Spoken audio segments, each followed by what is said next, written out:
Hey, it's Wednesdays, so I'm gonna hop right in and I'm gonna hop right out.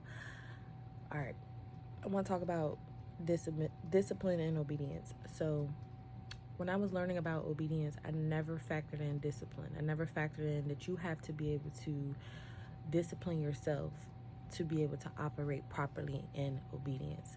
So, I'm gonna tell you something. God told me to stop going to bars, and he told me to stop hanging with certain people who are, going outside. Okay, so I did, but then I was still, drinking and stuff. So what did that do? That made me want to go outside. That made me want to hit up them girls, my homegirl. What you doing? I'm trying to be outside, trying to go to the bar, whoopty whoop.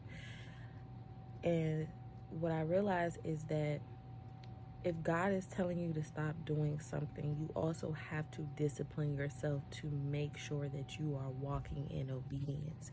You cannot be warm. You have to be on fire about it. If God is telling me, don't go to the bar, that means I can't hang out with this person if that's all they want to do is go to the bar.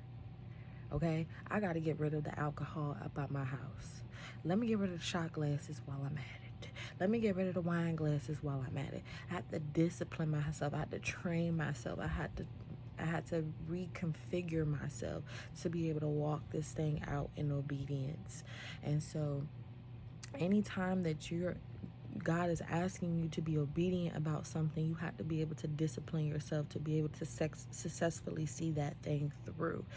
Let's say God asked you to meet him at 7 a.m. every morning, but you're on the phone to 2:30 in the morning, you outside, you hanging around this person, you're doing things that's going to interfere with your sleep schedule, which is going to prohibit you from being able to get up at 7 a.m. to meet with God. So you are walking in disobedience because you're not disciplining yourself enough to be able to meet God at the time that he asked you to meet him. See, we have to be able, the thing about God is that he will shape us and he will mold us, but it is a relationship. So he'll give us an assignment.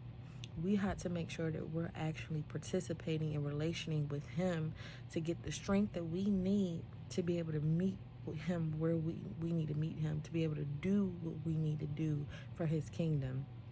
And that's the discipline. You have to train yourself. You have to tell yourself no. You have to remove things out of your house. You got to remove some relationships out of your life, because that is what God needs for you. And on top of that, sometimes we act like kids when God tells us no. Why, God, why? Retrospectively, we learn why. So God is telling me, don't go to the bar, don't drink. That means I can't hang out with these people no more. Now I see why. They're not good for me. They're not promoting my relationship with God. They're not pushing me closer to him. In hindsight, I'm also learning alcohol changes me, turns me into another person. It's a spirit. You go into an environment where everybody's drinking alcohol. It's a demonic environment. They putting music on. You can smell the lust in the atmosphere. I mean, baby, it's just not good. I don't need to be in that environment. It's not for me. So I hope that this video reaches somebody.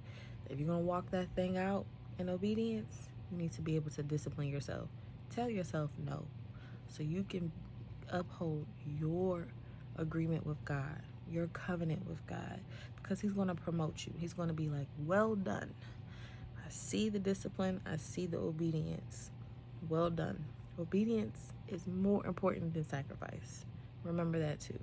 God bless.